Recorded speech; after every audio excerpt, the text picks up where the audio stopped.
What's going on, golf addicts? Welcome to the final tournament preview of 2023, the Hero World Challenge. We got some outright bets for you. I got a kind of a weird parlay I'm going to throw out there. We're going to have some fun on today's show. It's Tiger's event in the Bahamas.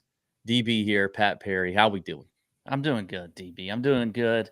Just when you thought we were done, Yeah, we got the hero, and then we we, got we do Tiger this every playing. year. We do it every year. I know, but there's a part of me every Thanksgiving that's like, wait, we're done. Oh, wait, I forgot the. Yeah. I Yeah, forgot. we always forget about the hero, about Yeah. Tiger's tournament. Albany, Bahamas. 20 guys hit and giggle. 20th gets 100 G's. First gets a milli. They get a tiny little dash of world golf ranking points.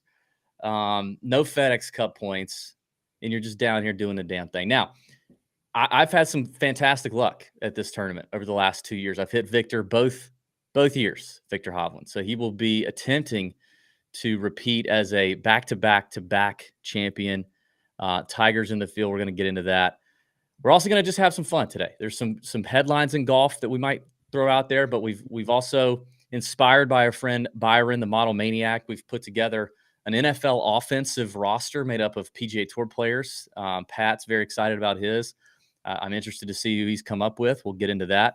As always, we are presented to you by our friends at Leaderboard. Shout out to Leaderboard for continuing to support the podcast, supporting the Tour Junkies fans and followers on the course, because it's really the only thing you need on the course other than your clubs and some drinks. But Leaderboard will get you going. The new pro version is fantastic. We've been playing with it. Now I can add up all my penalty strokes, which is great for me, because at least it doesn't look like I'm completely inept when I have a 7, but I had one putt, and you're like, what the fuck, DB, did you do? Well, I hit it out of bounds. White stakes in Pat's neighborhood, and Leaderboard helps me track all that. The link is in the description of the podcast. You're going to want to give them a shot on the course if you're still playing. Now, we got a lot of people. I saw this in the Discord the other day, Pat. I can't believe this. Every year I think about it. I see people in the Discord, I see people on Twitter, and they go, oh, so much fun. They take a picture of the last hole that they're playing, right? And they're like, last hole of the season for me before I hang up the clubs for 6 months. I'm like, get the hell out of the North Pole or wherever you are. I can't imagine. I literally, the one time I ever take a picture like that will be when I'm, 90 and I can't move. And I'm, I realize that this is the last hole of golf I ever play. I just can't imagine living in somewhere so cold that you've already played your last round. Yeah, I'm with you. I just can't imagine that. It'd be absolutely terrible. I mean, just the feeling that you're not going to pick up the clubs for another 6 months. Yeah, that's crazy. And it's not like they're just choosing to do so. They can't play because there's snow on the ground for the next 6 months. It's you people got to move down south. I don't know.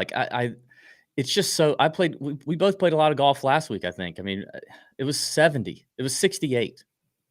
Yeah. 62 maybe. It was perfect. It was fantastic. Do you have a temperature rule? If it's below, do you have a Mendoza line of when you're going to play and when you're not going to play? Yeah, if it is below, if the wind chill is 50 degrees, if it's lower than 50 degrees, I'm not playing. Yeah, I'm about the same line. Yeah, might be 55 for me now. I'm getting a little older. Oof. If it's 55 and sunny, I'll play. But if it's kind of cloudy and windy and whatever else, and I'm not going to play. I don't like a lot of layers either. This pullover I'm wearing is about as much of a layer as I want to have. I don't want any more than that. You don't even like the layer of a single layer, like a shirt or a sleeve, because you're constantly doing this. You're always fidgeting with your sleeves. I can imagine that would be hard for you. So Godspeed to all our listeners and fans out there who've played their last round or are about to play their last round until March. I don't understand the world that you live in or choose to live in.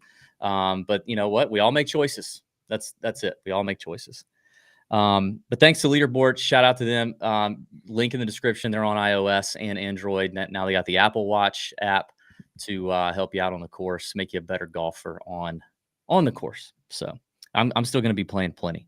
My birthday's coming up. I always get a good birthday weekend to golf. Oh yeah. Big birthday too. Big birthday. This is a big one. So I should get all the permissions for the 40th. I should have all permissions cleared. clear for takeoff. And just I don't even think you need to ask. No, I probably don't. All right. So I want to get through the hero stuff. We got some bets. But then I just want to have some fun conversation. The NFL conversation is going to be fun. It's Albany. It's we know this place. They've been doing it here for like 5 or 6 years now. You've had Bubba Watson's won here, John Rahm, Hendrick Stinson, Ricky Fowler won here, and of course Hovland's won the last 2 years. Average scores around 18 to 19, 20 under. It's gotten up to 22. It does look like we might get a little wind this week, Pat. Might get a little bit of wind. Which that's really the only defense of this golf course. Pretty wide, generous fairways, 5 par 5s, 5 par 3s, Bermuda grass everywhere. Greens are a little small, so if you got that. I mean, Tiger wants precision iron play. We know that's what he wants. So greens are small and may require a little bit of scrambling, which is funny to say that Hovland's won here twice, but I mean the scrambling's improved, I guess. Very little rough. Water's in play on about 5 holes, about 7,400-yard course. But, I mean, we'll get into this. You got to understand who cares at this tournament. This is one we have like a couple of these every year we're all kind of trying to figure out the give a damn meter, right? Mm-hmm. Who's here doing a vacation?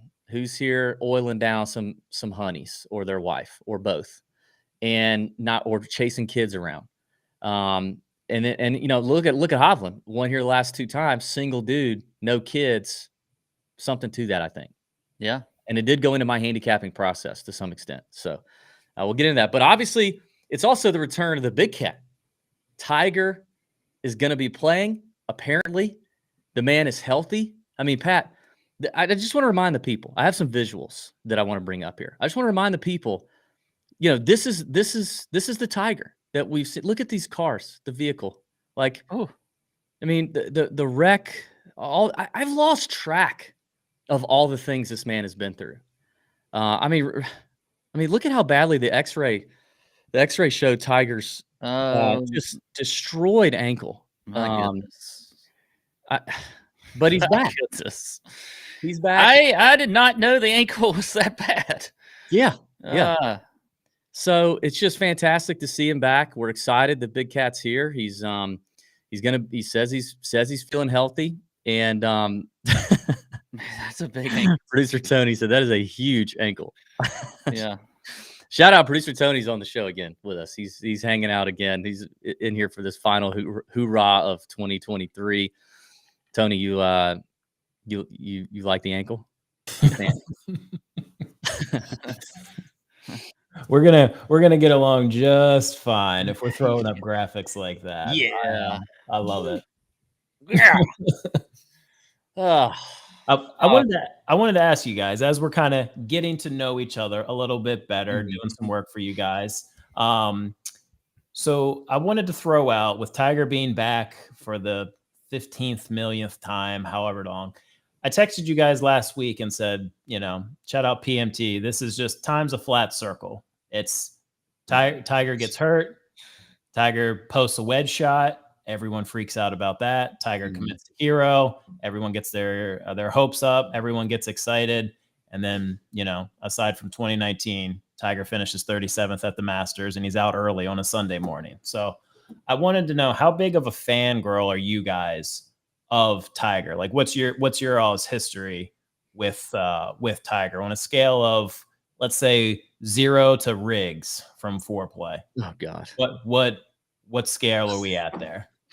I don't know what level is Riggs. I mean, I need to know. Riggs is like he's all the way. Yeah, he's all. That's right. Okay, now I got you. Yeah, he is all in on Tiger. Like they. Yeah. Well, where do you fall, Pat? I'm probably like an 8. I'm not a 10. I've lowered my expectation a little bit. Like I don't think he's winning every golf tournament that he's going to enter, anymore. Like every time, like when he came back and then won the Masters, I was probably like a 10 at that time. But now I've kind of dialed back to probably an 8, 8.5. But I love when he's in the field. I love when he's playing. Yeah.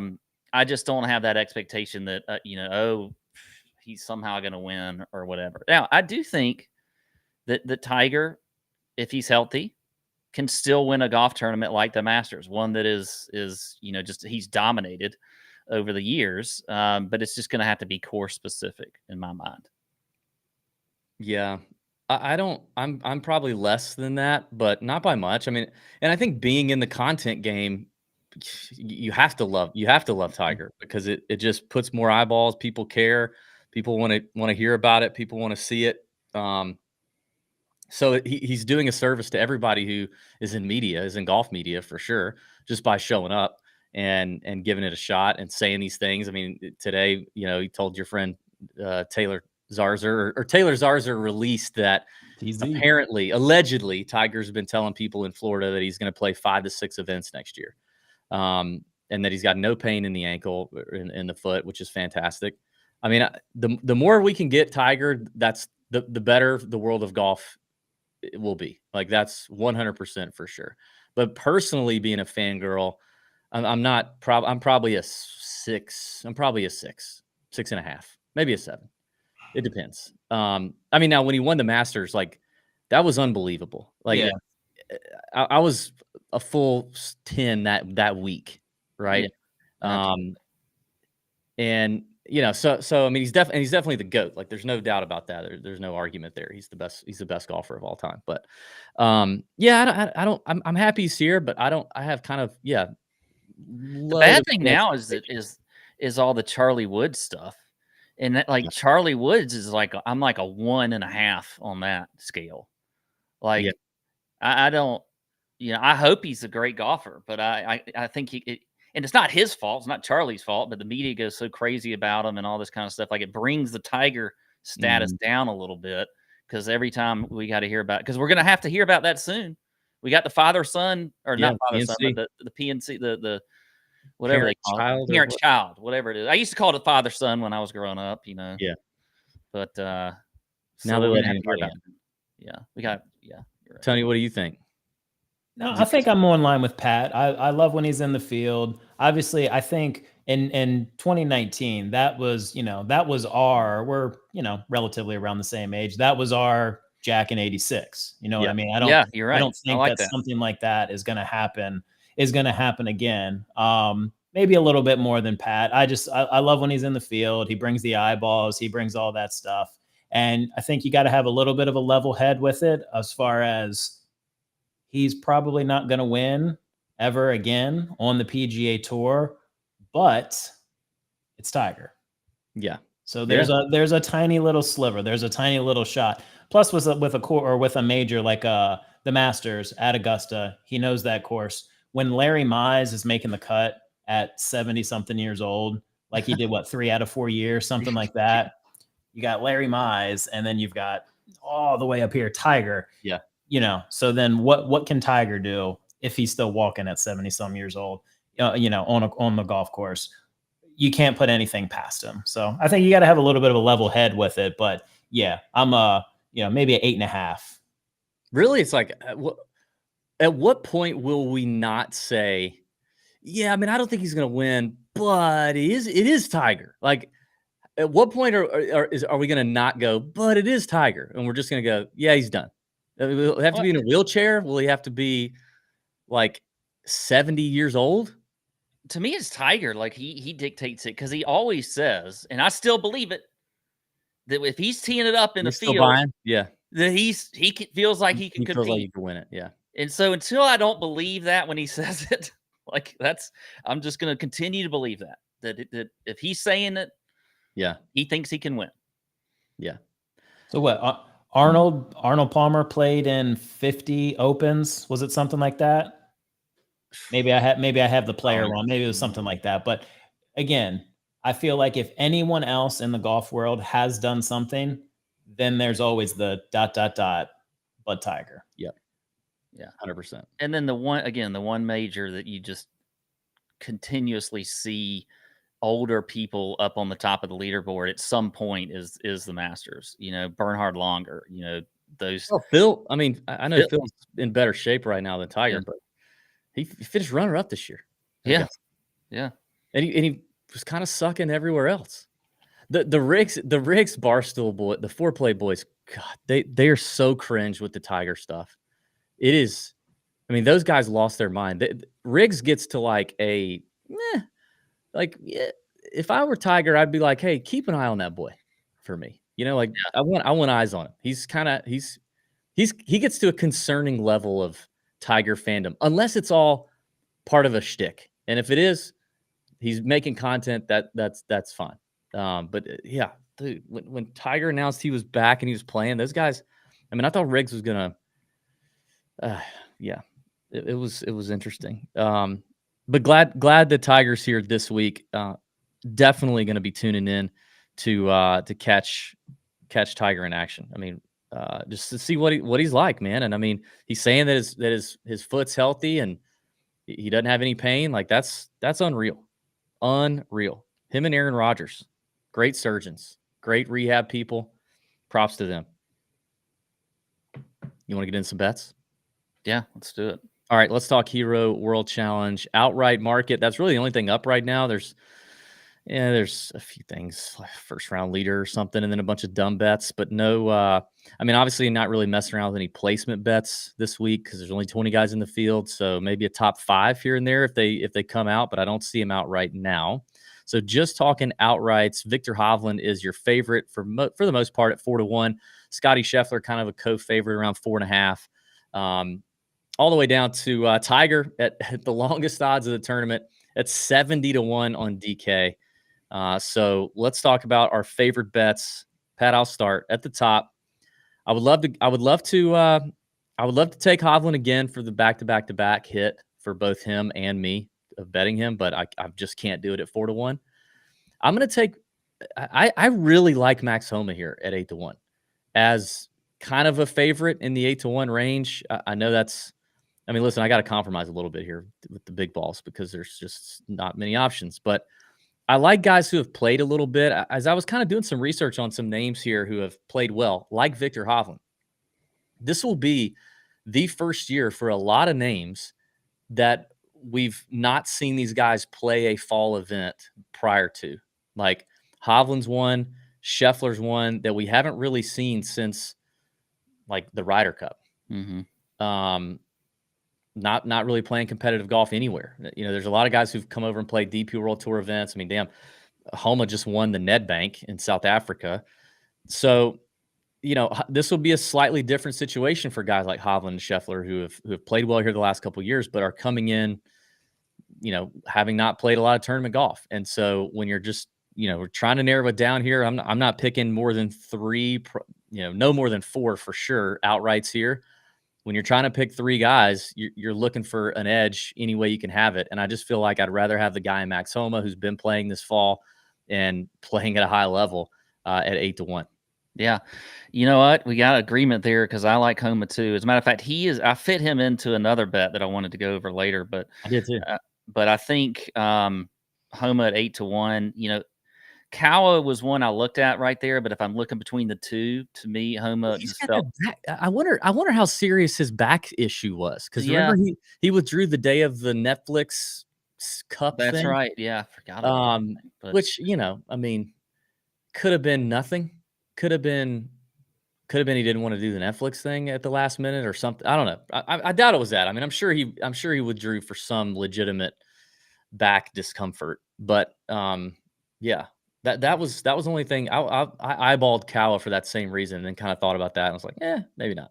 Yeah, and if we're kind of limiting our picks to, I mean, Homa to me would be the one at 8-1. I do think Scheffler at 4.5-1.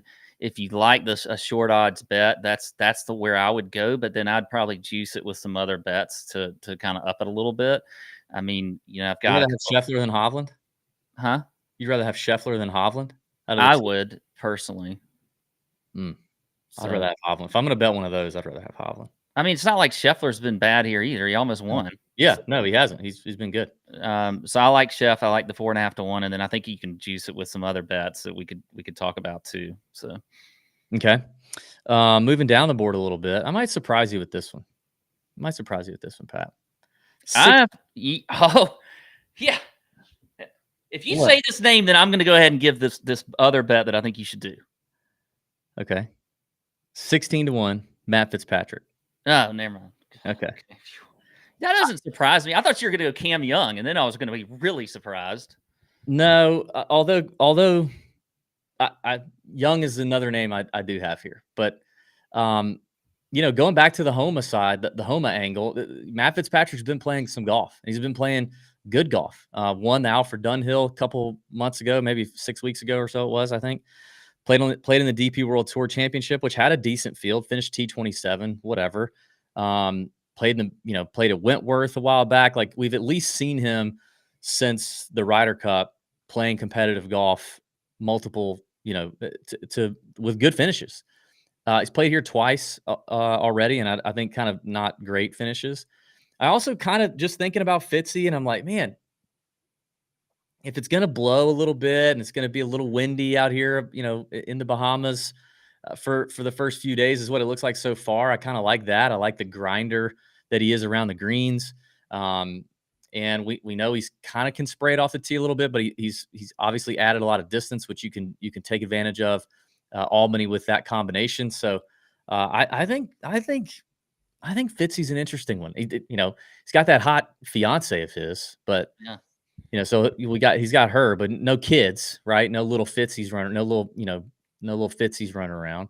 So I kind of think Fitzy's they may be working on some little Fitzy's. They may be, yeah. You never know. I mean, listen, I mean, I'm not a hater. Like, Godspeed, Matt. Go get it done. You know what I mean? Like, do the damn thing. Congrats, brother. Just pre-congratulatory message here from DB. That's awesome for you. Awesome. Good job. Way to go. So yeah, I like Fitzy 16-1. Okay. Well, I had Cam Young written down at 16-1. Finished third. I saw him at 20. Oh, you know what? He's at 20 on MGM. Ooh. Well, I like it even better then. 20-1 on MGM. 20-1 Cam Young finished, I believe, third here last year. I feel like he could just tear up these par fives. And that would lead me to a bet you could do on DK, which is Scheffler, Homa, and Young in there at plus 200. You get plus money. You get, if either of those three win, I think is an interesting bet. I looked through them all, and that to me felt like the best value. So that was one that I liked that I was going to say, because if you had said Young, you would already gone over three players that I love. So I like Young. I have one more that I really love. I do too. Go ahead, hit your last one. It's Ricky Fowler at 22-1. Really? I mean, Ricky has the course record here at a 61. He's won here, as you said. He had a fantastic, before he kind of hit that period of time where he wasn't playing so well. He just had a great record here. I mean, you look at, what was it? Where's Ricky in here? You look at the last few years that he had played here. Well, the last is 2017. He won in 2017. But then before that, it was like third, first, fifth in 2019. So I mean, he's just always up there in this golf tournament. So I like Ricky at 22-1. I did not see that one coming. I knew you were going to like Cam Young, and I kind of like Cam Young too. I mean, I get it. I think if he's going to get this first win, we're all waiting on that first win to come. He sucked at the RSM. I don't think he's ready to win like a full field legit event right now. He doesn't look like he's got everything clicking at the moment, but I do think he could win one of these things if he comes in, takes it serious, takes advantage of these 20 par five. Or 5 par fives over 4 days. He's gonna get to play. Yeah, feast on those. Like, I think he could do quite well and get it done. And that first win comes in because he beat 19 other guys. That sounds like it could be on script for Cam Young right now. But I wanted to have at least one bomb in here, Pat. And I'm a sucker for this guy. And I hit him in the fall last year at like 70-1. I'm going Keegan. We saw him at the Zozo, did okay. I rode him at the Zozo, but it was not his best week. I guess he finished like 20th or something, 19th, I think. But I just think I always see Keegan, and I could be wrong, but I just see Keegan as a guy who I at least trust comes into tournaments like this, especially since the Ryder Cup snub. I think we're going to see this. I mean, maybe this is if we're making like wild predictions for 2024, maybe this is kind of an out there prediction. Like, I think there's a real chance that Keegan Bradley goes on an FU tour to everybody and is like, I'm going to be a problem. I'm going to work my ass off. I'm going to elevate my game. I'm going to do whatever it takes to keep getting this edge. I think he's a fiery competitor every time he tees it up. And I think he's, I think that's like a little chip on the shoulder, and sometimes that's all these guys need is that little extra edge, little extra chip on the shoulder. And I think we know he's capable of winning at any point. So you get a ball striker, you get a guy who can score. I'm going Keegan at 35-1 on FanDuel. That just felt like when I started looking in that range, it just felt like the guy I trust the most to show up and compete with the skill set to close the door and to beat some of the best players in the world here. So I like Keegan at 35.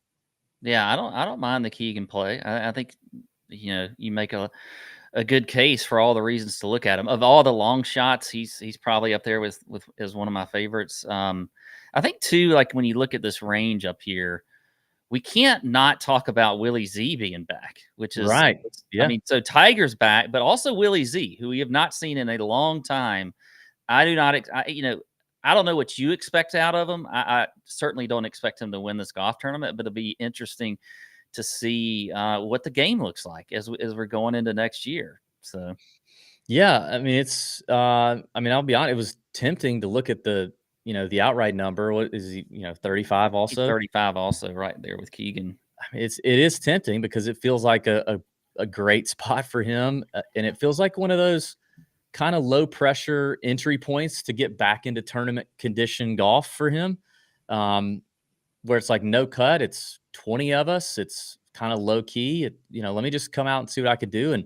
But if he's got it, if the swing is good, yeah, I'm sure we're going to see a slightly different golf swing. I would imagine that might be part of NBC, maybe breaking that down for us a little bit, because I think he's had to make tweaks to avoid further injury and issues. So yeah, that will be interesting to see. Is he going to come back with the similar skill set, from a ball striking standpoint that we were used to seeing, before he had to have the surgery? So I am excited to see him back. That is a good thing. I'm not a like super Willie Z diehard like a lot of people on Twitter, it seems. I mean, I like him. I think he's a good player, but it seems like people think Willie Z is like a top 5 player in the world sometimes. I don't know. I don't see that yet. Yeah. But glad he's back for sure. And shout out to our friend Pterodactyl. He did remind me in the chat. Hovland did play in the DP Tour Championship, finished runner-up. So you do have that. He does have that going for him. I guess he played in more PGA Tour events leading up to it, because a lot of these guys felt like they couldn't skip the fall. They were missing out on too many points, so he had to get it in somewhere. So thank you for that, Pterodactyl. All right, let's. I did have a weird Homa parlay. This is what I did for Homa to try to juice it up. I did Homa at 8-1, Cowboys money line Thursday night. They're big favorites. I think it's Seattle. They're like 8.5 point favorites. I don't trust the spread, so I just went money line. And then I looked at the dogs. Our dogs are playing Bama this weekend. I don't want to touch that one. I don't typically bet on dogs games, but I did take UGA to make the playoffs. That's on there on FanDuel. Yeah, I saw that, but I don't know. I mean, that really hinges on the game. So I think it does, but we'll see. We'll see. That's a whole nother conversation. Yeah. We won't get into breaking that down, but so that's the 3-leg parlay at plus 1241. So about 12.5-1. I can juice up Homa if I hit that 3-leg parlay there. I don't mind it. So I did a couple that I was looking at, like Scotty. If you want to go up there and you like Scotty over Victor, you could change it. You could change this in and out depending on who you really like. Yeah, it's probably not going to change the numbers all that much. But Scotty and Oregon minus 9.5 to cover. I think Oregon's going to just whip the crap out of Washington. I know they lost the first game, but I think I think this is going to be a different one. That gives you a plus 950 number. Or you could go Scotty and the Cowboys minus 8.5. And that's plus 950. Now, the Cowboys have been unreal at home. If you've paid attention, they are kicking everybody's ass in their stadium. So I do feel like they could easily cover that 8.5 number. That also gives you plus 950. Or how about Scotty and the Eagles money line? The Eagles are not favored at home against the 49ers. Big game. But Eagles money line gets you to about 11-1 with Scotty. So now Now, here's a couple more.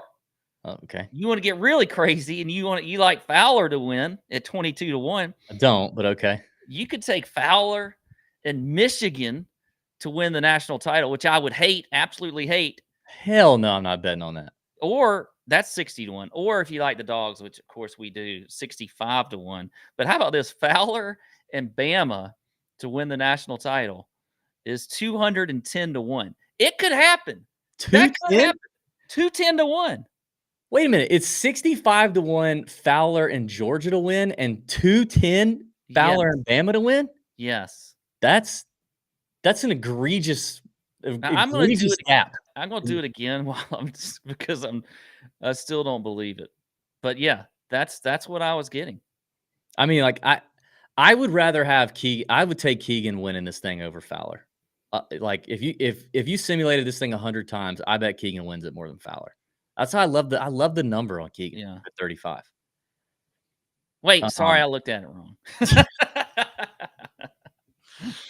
Wait, no, that can't be right. Yeah, that is right. It is 210-1. Yeah. Because Fowler's, that's the number. We're gonna have to fact check this, Pat. You seem confused. I don't know. It's too early in the day for you to be drunk, so I don't know what's going on. This doesn't seem right. UGA at 65, then going to Alabama at 210 is insane. Yeah, it is plus 200 or plus 2,000 for Ricky Fowler, plus 900 for Bama right now is plus 209. So 210-1. Okay. I guess it's because Bama's at 9-1 to win the whole thing right now, which is to me a little bit crazy. I don't know. So listen, I mean, again, we're not a college football show, but if Bama makes the playoffs, Bama has a much better shot of winning the whole damn thing than Michigan does. I hate to tell people, like this is the same song and dance we've done the last couple of years. Michigan gets in and they get the crap beat out of them. Like I don't understand, but we'll have Michigan fans quite upset at us in the chat. All right, Pat, let's talk some NFL football. All right, let's do this. Shout out to our friend Byron, the model maniac, great dude. Love his content. He puts out some funny stuff on Twitter, but I don't know if this was his idea. I'm assuming it was. He came up with an NFL roster offense, starting offense with PGA Tour players. So, me and Pat decided that we would take take it for a spin ourselves and come up with our own teams. So, thinking through which PGA Tour players we would put in which positions on offense for an NFL offense, and including, and I don't know if you did, but I did a head coach, offensive coordinator, and a defensive coordinator as well. So our three main. I did that. I have more than that, to be honest. Oh geez, you got the whole staff. You got a D line coach. No, I didn't do that. You'll see. You'll see what I got. The get back coach or what? Okay. Yeah. All right. So should we do this like position? Let's do this position by position. Okay. Let's start a quarterback. I cheated in one of these apparently. So. Okay. Starting quarterback for me was pretty, I wouldn't say obvious, but I pretty quickly came to Scotty Scheffler because he's tall, which we need a little bit of that, and he's a Texas boy. And if you're tall and you're from Texas, I just assume you probably can sling the rock a little bit. And the composure of Scotty, the even keel, that's who you want in the huddle, commanding your team, commanding your unit. Not going to get flustered, and he's a competitor. He's going to have that fiery, competitor burning inside of him, but he's going to keep it calm on the field. Scotty Scheffler's my QB. Okay.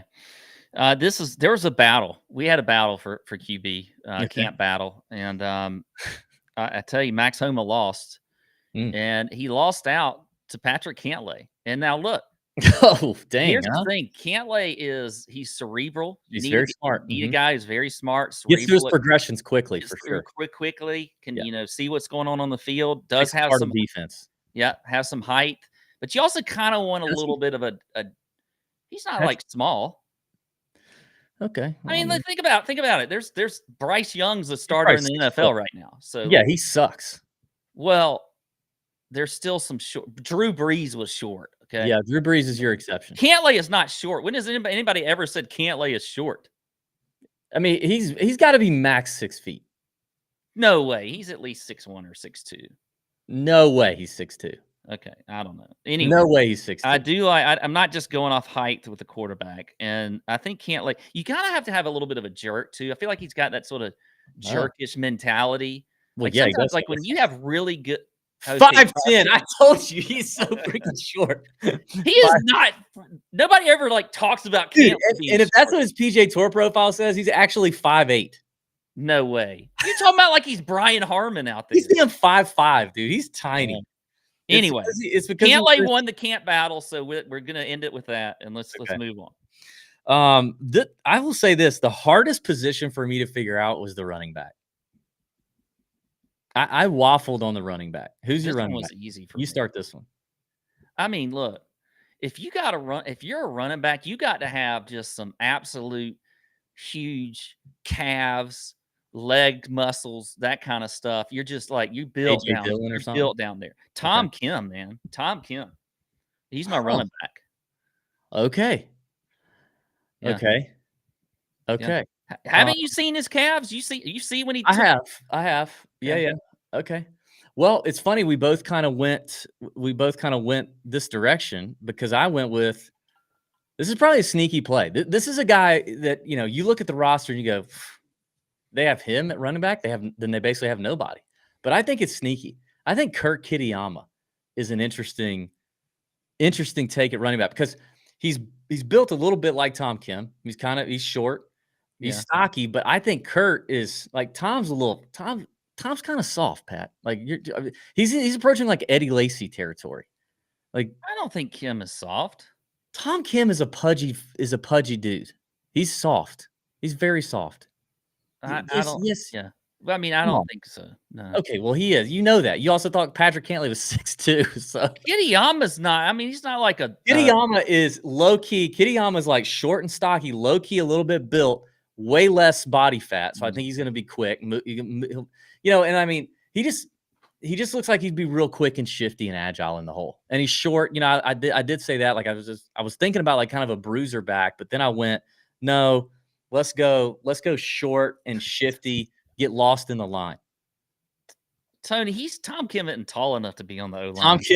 Tony said he thought about Tom Kim. Let's fact check and see how tall Tom Kim is. It ain't matter how tall he is. It's his body fat percentage. Yeah, but you gotta have some height on the line.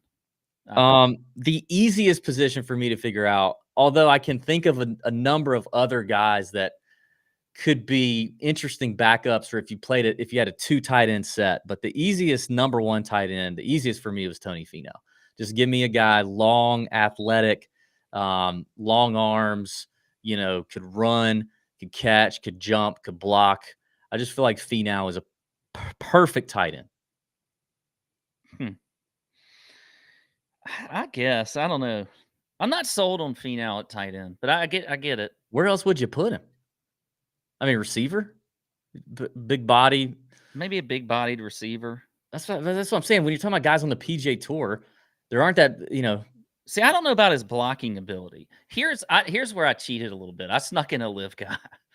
I snuck in Brooks Koepka at tight end. I just think, Brooks is just like a built, like I feel like he would get out there and tall enough. You have this like what?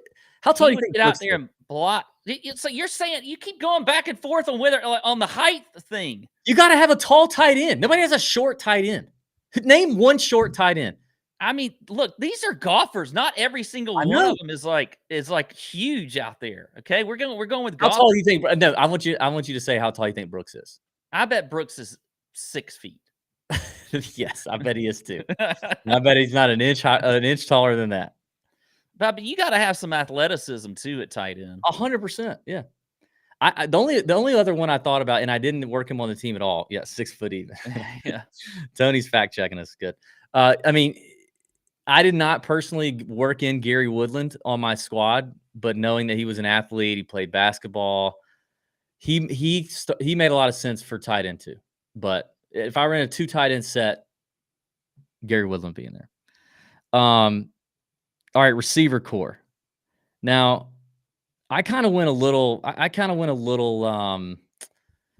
Maybe a little off the wall here on the receivers, but I'm actually just going for. And I was thinking about, like, do I do a slot receiver? Like, I think Byron did a slot receiver where he had like a little shifty boy in there. Yeah. I F that. Like, I don't want any of that. I want all bigs. I want all bodies, beefy, beefy boys, beefy athletes in there. So my receiver core is Ludwig, Minwoo Lee, who I know is not beefy, but Minwoo, I just see him as fast. He's going to be kind of the flashy one. Let him cook. He's going to be, he's just flashy, speedy guy, but he's not like super small. He's just, he is what he is. And then I think sneaky MVP on my team would be Sam Burns. Like, Sam, how tall do you think Sam Burns is? I don't know, man. I'm questioning all my height. Like, I wouldn't be good if we were at the fair and you having to guess the height. 6'2", maybe. I was gonna say, I'm pretty sure Sam Burns is at least 6'2", and he's thick. Like, got an ass on him, a little bit of a dump truck. I think that's kind of what you were seeing with Tom Kim, except Tom Kim is 5'7", right? And Sam Burns is 6'2". He's thick. I think he bullies some guys a little bit. So I got Sam, Ludwig, and Minwoo as my receiver core. All right, I got Ludwig on there too. So we're together on that one. Yeah, after you question all my height stuff, I really want to put DJ in my receiver core, but I think DJ would be a fantastic. I didn't even think about DJ. I think DJ would be an unbelievable wide receiver. Yeah. And then I gotta have although his route DJ's route tree would be like 2 routes. You give him 9 routes or like an option or something. He's like, he's gonna have Cantlay yelling at him because he's gonna he knows straight and like what, maybe a post or something. Tony says he needs a wristband at wide receiver. DJ's wristband route tree. Okay, but then I gotta have the short shifty guy. I'm gonna throw Brian Harmon in there as the short shifty guy. He's our like our Lab McConkey. Oh yeah, okay. Yeah. DJ, they'd have to like move Paulina. Like, Paulina would have to have a seats in each side of the end zone, so that when they're going one direction, they could just say run to Paulina, and then when they switch sides, and they're going the other way, Paulina has to move, and you just keep telling him to run to Paulina and look up for the ball. Producer Tony's receivers, he says Finau, HV3, and Johnny Vegas. Now, I thought about HV3, but now come on, you can't sit there and say Tom Kim is soft and not say that HV3 is soft. Literally, this is about to come out of my mouth. Like, HV3's got him a gut. I don't think he wants to play. He don't want to play any football, man. Like, he's out. And Johnny Vegas too. Like, Johnny Vegas is Tony. You got some. I mean, Finau, sure. Those other 2 boys are slow as hell. Like, they're going to run a couple routes and they're going to be looking at the sideline going. Just put a little thought into those 3 receivers. That's okay. Yeah. Sure. I mean, like, come on. Like, yeah. It can't be all. It can't be all about about DNA and what predisposed abilities. Right. Yeah. Listen, you can put HV3 in the slot. You got Finau and you got Vegas on the outside. Vegas is like just like a big tight end. He's your big body. He's your short yardage guy. Yeah. Finau's going deep. He can control the ball, middle of the field. I like it. Yeah. HV3 in the slot would be the only place you could put him. And Vegas, though, I think Vegas had to be a tight end. Yeah. All right, line. This is where it gets kind of fun to me. I think my line is as good as it could possibly be. Like, it's completely optimized. I'll be surprised if you have anyone on your line that I wish I would have thought about on my line. Okay. So my center, and I think this is probably one of the sneakiest plays of the whole damn thing. The center is the Aussie. I mean, not the Aussie, the Kiwi, the New Zealander, Ryan Fox. Thick, stocky, badass Ryan Fox. Probably, grew up playing rugby. Dreamed of playing for the All Blacks one day, and he never could. but he's playing center. Left guard and left tackle, so protecting the blind side of my right-handed quarterback, Scotty Scheffler, is John Rahm and Kyle Westmoreland, service member, huge monster mountain of a man, American badass Kyle Westmoreland, and Rahm holding it down. Right guard is Sepp Straka. I mean, Sepp is built for this game 100%, and Shane Lowry. So that's the line. Okay. I like it. I think I had to check some things since we're getting into the height issues because I think you're going to question one of mine, and so I have a Denny McCarthy on the line or something. No, I have a counter attack if you do attack me for this one, but I actually have Sepp at left tackle. Okay, I considered Sepp over there, but Westmoreland beats him out. I put Sepp over at left tackle. Actually killed somebody. I think you got to have Rahm on the line too. I have him at left guard. I love Lowry actually at center because the center is like always like, I just feel like he would get in there, be talking to everybody, like want to like, he's a fiery competitor. I like him at center, but I see where you have him at right tackle. I put Bobby Mack right beside him. I thought about Bobby Mack. Yeah, I put them right there together. And this is where I thought you're going to fact check me because Bobby Mack is 5'10", which I actually thought he was taller. But guess who's also 5'10"? Ryan Fox. So yeah, but Ryan Fox is stout as hell, dude. He is. Bobby Mack's got that soft kind of offense. He is a bag of milk. That boy, a bag of milk. Yeah, I put it right guard, and now I have stood right next to this person. I feel like he is a tall, built, strong individual coming off of a win just a couple weeks ago. EVR. Yes. Okay. So there were two names I had at honorable mentions, but I couldn't figure out where to put them. EVR was one. And you know who another one is, a sneaky? You know who's a big freaking dude? Is Adrian Moronk. Yeah, I kept wondering where I could put him too. But he'd have like the longest neck in the league. But Moronk, to me, Moronk and EVR are too thin to be on the line, other than tight end. You put them on the tight end. Maybe if we build the defense out, those are our edge rushers, Moronk and EVR. EVR got a little bit of an anger problem. I mean, we know what you did to the tee boxes or whatever. But Moronk and EVR were two names I was thinking about working in. Good call. All right, your coaching tree. I got three here.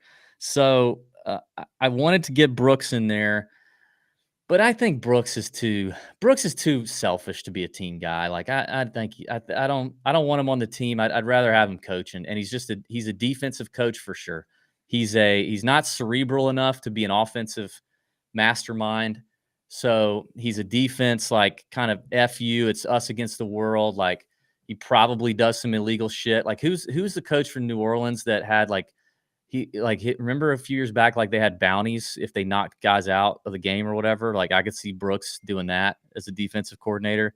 So he's my DC. My OC is direct opposite, and I did this on purpose. I put Bryson as the OC so that him and Brooks could constantly be trying to one up each other. And like, if the headline is that the defense is really pulling them down, Bryson uses that as material, and Brooks gets pissed, and vice versa. But also, like, I just think Bryson could be an offensive mastermind, super genius. I really do. Like, he's also an asshat and an idiot, but he could be super smart, Andy Reid type, just super smart mind offensively, drawing up crazy ass plays, understanding all the nuances of the rules and how everything affects everything, and the wind and the barometer or whatever that measures. I just see that happening. And then running the whole damn ship is Phil Mickelson. So it's an all-live coaching staff, but Phil being the head coach, can you imagine the speeches? Yeah, he's kind of motivational CEO type mentality where, he may not, he just knows how to get everybody together. Yeah. He's banging the owner's daughter. He's doing all kind of stuff. Like he smokes weed with like some of the guys, and then he does coke with DJ at another time. I think Phil's a great head coach here. All right, Pat. All right. I had to go with some old guys here on my head coaching staff. Did you, huh? Okay. We're all senior PGA Tour players here. So I got Freddie as a head coach. I'm gonna go ahead and just say Freddie's a head coach. He's the players' coach. Yeah. Look, everybody loves him. Yeah, but can he get it done? I don't know. I don't know. Yeah, I don't know. We'll He see. could be a player's coach, but can he get it done? We'll see.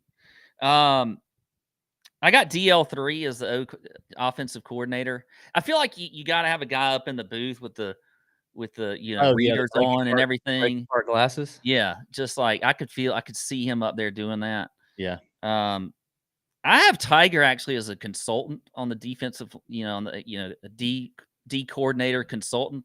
Okay. You see that a lot now these days. They got it, especially in college football. They got a consultant on the team. Like Stallions or whatever. Yeah. Like Will Muschamp for the Dogs is not the D coordinator. He's like the consultant. Mm-hmm.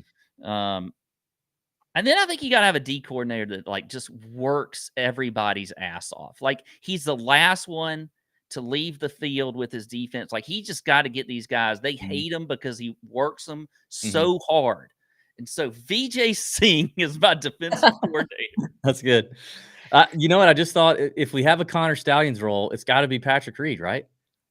Yeah, that's exactly right. Reed is the perfect Connor Stallions role, cheating and looking and peeping Tom and around other teams and disguising himself. He's probably got what's her face? How did I just forget his wife's name? Yeah. What's her name? Justine. He's got Justine doing some shady stuff for him too.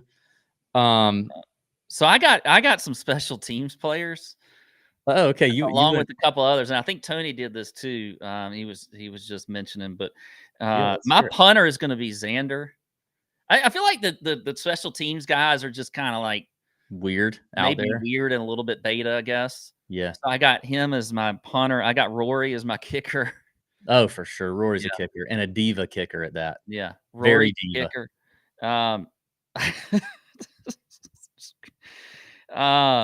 We needed a mascot, so our mascot is Adam Hadwin. Who's your mascot? Adam Hadwin. For what? I don't know. What? Adam Hadwin. I don't know. What? Is it a Canadian football team? Felt like he'd be a good mascot. And then our head male cheerleader is Patrick Rogers. Oh, jeez. Oh, God. Okay. Head male cheerleader? Oh, God. Who's your local radio color commentator? God dang. Who did you not think about? That was all I could think about. I think Tony has some special teams players also. What do you got, Tony? I didn't do head male cheerleader, but the NFL teams have male cheerleaders? I think they do. I actually think I saw a couple on the Eagles sideline a few weeks ago. I may have made that up, but maybe. My kicker, I went with Brian Harmon. My punter, I went with Kevin Streelman. My long snapper, I went with Jason Duffner. And unfortunately, guys, Jason Day is already on the IR. Yes. Yeah. He is always on the IR. He is chronically he's the Kadarius Toney of our team. God dang, Pat, I can't believe you had the Adam Hadwin. I really gotta think about that. I just thought about like no, you know who the mascot is? The mascot is Ricky Fowler. Like everybody loves him. He's there for everybody. He's everybody's buddy and chumming it up with everybody. Yeah, but he's the mascot. I just thought of like the crazy scene with Adam Hadwin getting tackled and all that kind of stuff. It just made me think of like like the mascots getting into it with the other mascot and they tackle each other or whatever. Yeah, I don't know.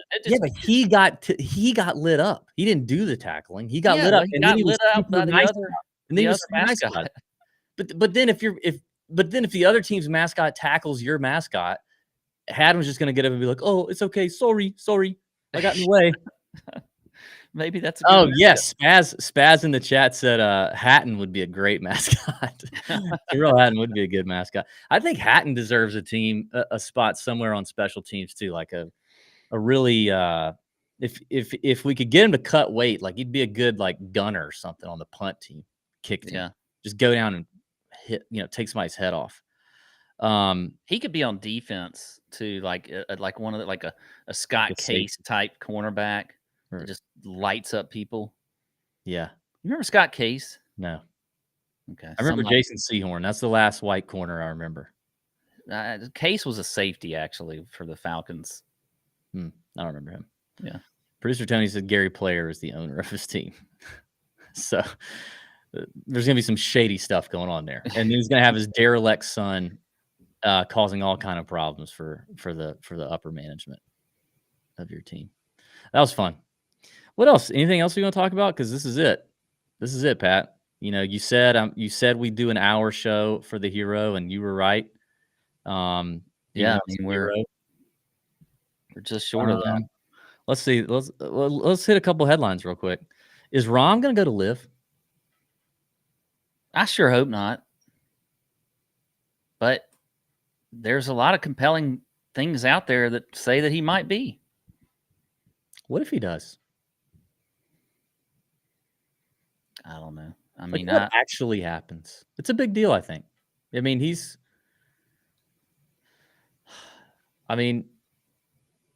in terms of the PGA Tour losing one of their biggest players, I guess Rory would be one for some reason. I feel like. Who would be two? Scheffler, Rahm, Spieth. I think one of those. Spieth's not one of those that have just always been a huge PGA Tour shill, I guess you could say. But I never feel like Rahm has. I feel like he's always like very loyal to the tour, but of any of these like big top 5, top 10 type names, Rahm to me is the one that does feel like it could happen. Which is why when those things come out, people really believe it, or they think it's it could be a reality. I wonder why he's not playing here, because hasn't he played? Yeah, he played here last year. He played here 2 or 3 years ago, 4 years ago. It's weird he's not playing here. I don't know, man. The Rahm to Live stuff. There's a lot of there's a lot of smoke, and I think last time or earlier in the year when it was like rumored, he like came out quickly and said not happening. And then you saw like the tweet. I don't know if you saw on Twitter, but there was some rumor that like it was like $600 million was the offer, and his buddy JJ Watt, I guess they're friends in the Arizona Scottsdale area, was like retweeting, was like, if I knew that John was getting offered $600 million, I would be at his house forcing his hand to paper to sign this damn thing. Yeah. Yeah. Plus, and then he backs out of the TGL, which the TGL thing, like I could totally see chalking that up to scheduling garbage, going from Scottsdale to Florida on these random nights to do the TGL thing. Like, I just don't think Rahm. That's the one thing about him though that makes me think he won't go, because Rahm actually to me doesn't seem like a guy who's so caught up with the money. Yeah. Even though $600 million is a lot of freaking money, like amazing amount of money. He does seem like one of the ones that I think would be like, he just truly is very content with where he is and where he's going to go. Yeah. I agree with that. What else? I mean, the TGL postponement for another year is just another cluster bang of a situation. I don't know what they're going to do. Hopefully they change some things in the meantime. I also thought it would be funny, like I like Lucas Glover. I hope Lucas Glover continues to have a great year. But like, the only reason Lucas Glover is on a TGL team, which I think he's on Atlanta, is because of his summer, right? But what if he plays this year and he's garbage? Or is he still going to be on? Is he still on the drive? I guess if there had to have been some sort of contract signed or something. Yeah. I don't know. The TGL thing, is interesting in that a lot of it, I guess, was because whatever this stadium or whatever you want to say that was being built got blown over. How does that even happen? Like, I don't remember this. Was there a hurricane that came through that I don't remember about? Like, I don't know when it happened either. I feel like it only happened in Palm Beach, wherever it was. Maybe that was the sign. I don't know. It was just like, it just happened. And then here we are. It's canceled for another full year. So, whatever. A quick one here. Rookie of the year. Is it Ludwig or is it Eric Cole?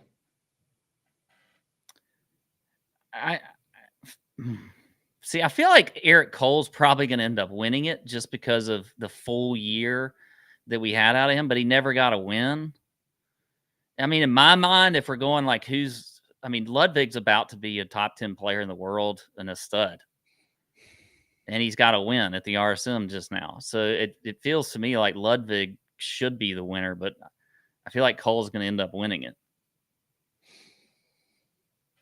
7 top 10s. Is that what I count? 1, 2, 3, 4, 5, 6. Yeah, 7 top 10s for Eric Cole. 5 top 5s or more. No, 6 top 5s.